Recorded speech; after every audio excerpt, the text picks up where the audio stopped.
Welcome back on the Pursuit of Wealth, connoisseurs. It's Rod with Pow Group, your home for MJ stocks, crypto assets, news and interviews. Today is Saturday, September 13th. Hope you're having a great weekend. Happy Saturday. And in this video, we're going to do another rapid fire news update, this time for the period September 6th to the 12th. And it's just a high level overview in case you missed it. Before we get to it, make sure to smash the like. If you're new, you can subscribe. Tick the bell, you'll be notified on any future content that I post. And I do these videos each and every weekend. And you can follow us over on X, formerly Twitter. Handle for that is @GroupPow. So it was a heavy news week, so we'll jump right into it. Morocco authorizes 67 MJ products for sale, and that is marking one of the country's most significant steps yet in building a regulated legal market. And we're seeing countries around the world start to embrace this medicine of the future, and it's an exciting time. Also, Curaleaf joins the S&P TSX Composite Index. There was a lot of confusion around this. People were asking me, when are other companies going to be joining the S&P 500? It's not the S&P 500. It's the S&P TSX Composite Index. So just Google that. It's not the same. And it was under the healthcare sector that they were included in that. But essentially, it's just some of the biggest Canadian names and some of the most actively traded, highest capitalized and most actively traded stocks on the TSX, so the Toronto Stock Exchange. And I had a lot of people asking me, are they uplisting to the TSX? Well, they're already trading on the TSX. Similar to TerraSend, they were actually the second one to list on the TSX. As far as I'm, concerned, anybody else could do it. It's just, you have to meet certain criteria, obviously. But these other operators, they mostly just trade on the CSE, and the OTC, right? The other peers in the US. So that trend might continue, but I think we're more than likely going to see uplisting in the US. We'll probably get some sort of safe harbor and language with regards to that. And I do think that uplisting will be coming at some point soon. Maybe even, I doubt it by the end of the year. I think they'll probably get safer banking, but maybe in 2026, early 2026 potentially.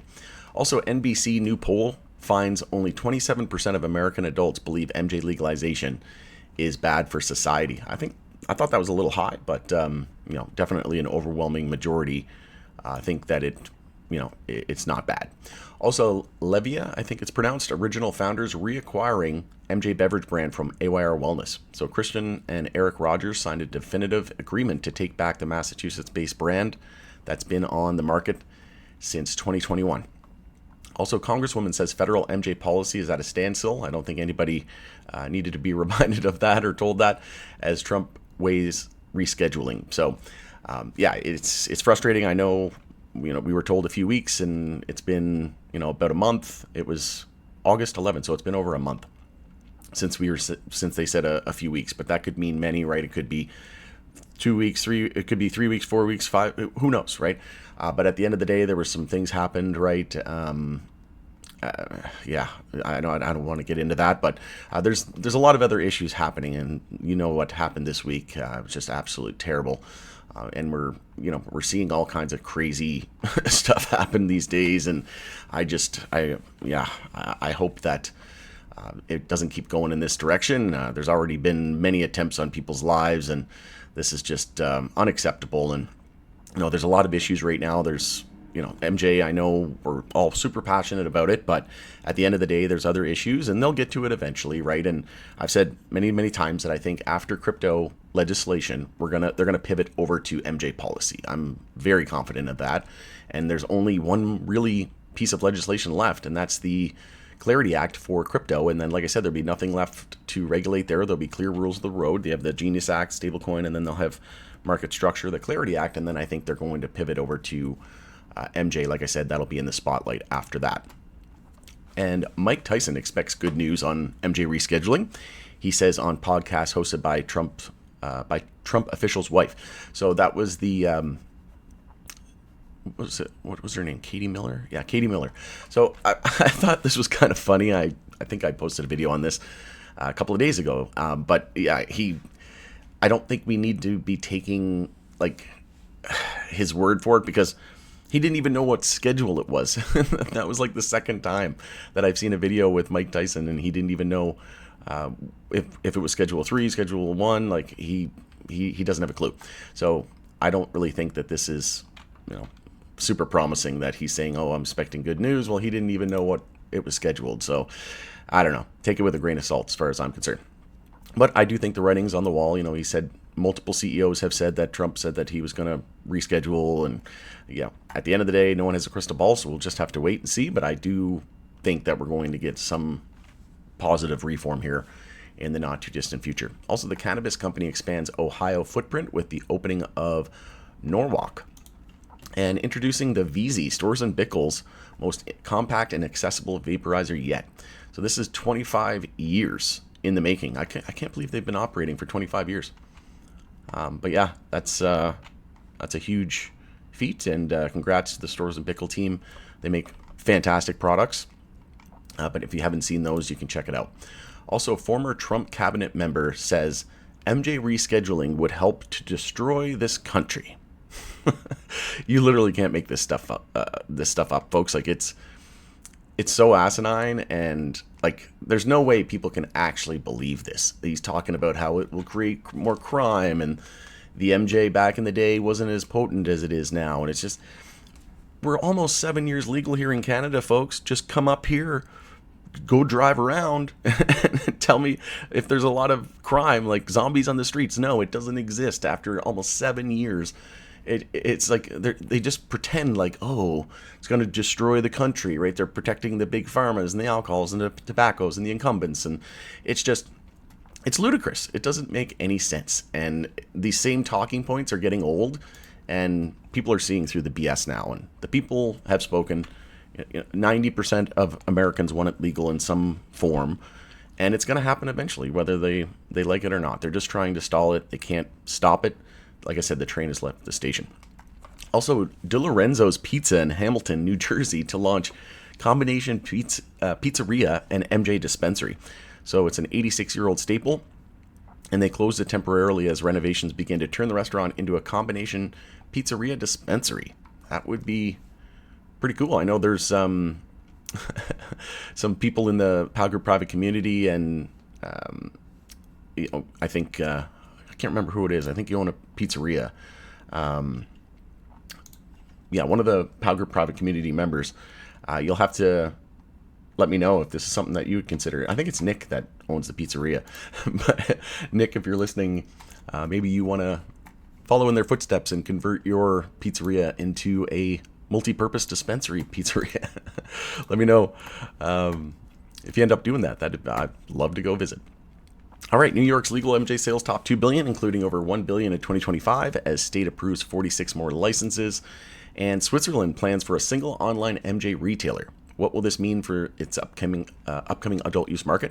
This reminded me of Alberta, actually. They had a similar rollout and setup where you go on the Alberta website, government website, and buy it there, but they got rid of that, and now it's just you buy it at like Canna Cabana, or there's different sort of delivery services that the retailers offer, and they got rid of that completely. So I'm not sure this is the right way to go, but we'll see how it goes.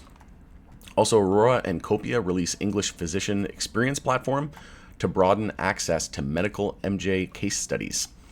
And Texas Governor Greg Abbott issues executive order on hemp, and that is going to be directing DSHS, TABC, and the DPS to take immediate action to protect Texas children from hemp-derived products, but also respecting federal law and protecting the liberties of responsible adults. So trying to keep it out of the hands of children and still allowing adults having access to it. So there's a lot of kind of back and forth right now in Texas, so we'll see what happens there, but seems to be trending in somewhat of a positive direction. Also, I was super surprised by this, and I don't think many people saw this coming, but if there was any category, it would be pre-rolls, but they surpassed flower as Canada's top earning MJ category. An industry report released by Custom Cones USA highlights the market trends and the top 50 Canadian pre-roll brands of 2025. And, no one ever thought that. I remember back in the day, everybody's like, well, nothing's ever going to beat flower, right? So many people said the beverages weren't going to amount to anything. Like, I couldn't believe how short-sighted that was. And, many were saying, oh, it'll only be 1 or 2% max of the industry. No, it's going to be much bigger than that, folks. Also, the Trump administration moves to cancel pending MJ and hemp rules. In my opinion, this is just to it was the previous administration's rules and era, and there was one of the other codes was like a similar code to the one for rescheduling. So I think it was just them just wiping it and starting with a clean slate. But I do think that there's going to be more broader reform coming. And this blurb right here pretty much says it all. The Justice Department said in a notice set to be published in the Federal Register on Thursday that the cancellation of the proposed rule is part of the federal government's deregulatory initiative, and because of ongoing assessments of agency needs, priorities, and objectives. So read between the lines there, but I do think that, like I said, we're going to see some broader reform, and that's probably just them wiping it clean and having, like I said, a clean slate. Also, Ianthus expands Florida footprint with Grow Healthy dispensary opening in Tamarack. And Florida's medical MJ market surpasses $1.1 billion in 2025 sales, including $149 million in August alone. California legislature approves rollback of MJ tax increase. Bill heads to governor. So the final approval in the Assembly Bill 564, a measure that will roll back the state's MJ excise tax from 19% to 50% to 15% beginning October 1st, 2025. So the measure will now be sent to Governor Newsom, who plans to sign it into law. So great news there. And Trulieve launches 5 new onward and upward flavors, and those consist of these ones here. Where was it? Berry Smash, Cosmopolitan, Lemon Drop Martini, and Paloma. And there's a half and half iced tea and lemonade. So if anybody tries these, please let me know your thoughts and opinions. And yeah, I haven't tried any of the hemp drinks yet, but in Canada we have the real thing, so we don't have access to hemp drinks. But it would be cool to try these formulations and just see, like, to compare them. But yeah, I know Tilray beverages in the U.S., the Happy Flower, those have been well received. And yeah, if anybody has tried both of them, let me know your thoughts and opinions on how they compare as well. And Congressional Committee schedules hearing on Chinese invasion through illegal MJ operations. Again, I think this is a positive sign that they're cracking down on these illegal grows and, you know, the hemp market, because it's gotten a little out of hand. And the vape, right? We had RFK Jr. and Pam Bondi basically side by side, and they're cracking down on these illicit vapes. And essentially these vapes that are making their way into the U.S., they're illegal in China, but they're still coming into the U.S. and making all of U.S. citizens sick, right? So it's not even legal where they are manufactured, but yet somehow they're still allowed to roam freely in the U.S., right? All the more reason to regulate it, test it, make sure people have safe access. Also, Florida medical MJ patient count reaches 923,918, up over 40,000 from last year, so coming close to that 1 million mark. Also, House Republicans moved to block Trump MJ rescheduling.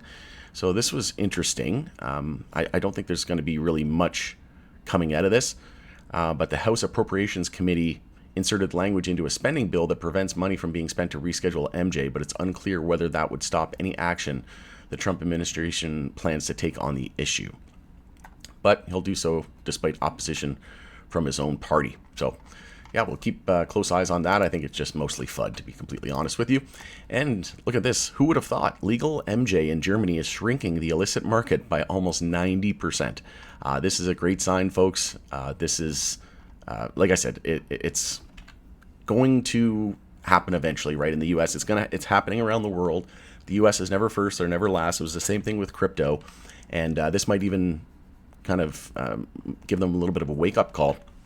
But they were so behind in crypto for the longest time. And there was actually a report out the other day that they're now second in global crypto adoption. So they went, and the only one ahead of them is India, I believe. So they leapfrogged everybody once they started to pass legislation and focus on it, right? So the same thing with MJ, once they start to focus on it, and this will be, you know, a great wake-up call, like I said, for them to get on board the train, because like I said, the train has left the station. All right, going in it there, it's Rod with Pow Group. Thanks again for joining us on the Pursuit of Wealth. Let me know what you think of this news. We'll continue the conversation in the comment section below. Enjoy the rest of your weekend, and we'll see you on the next one.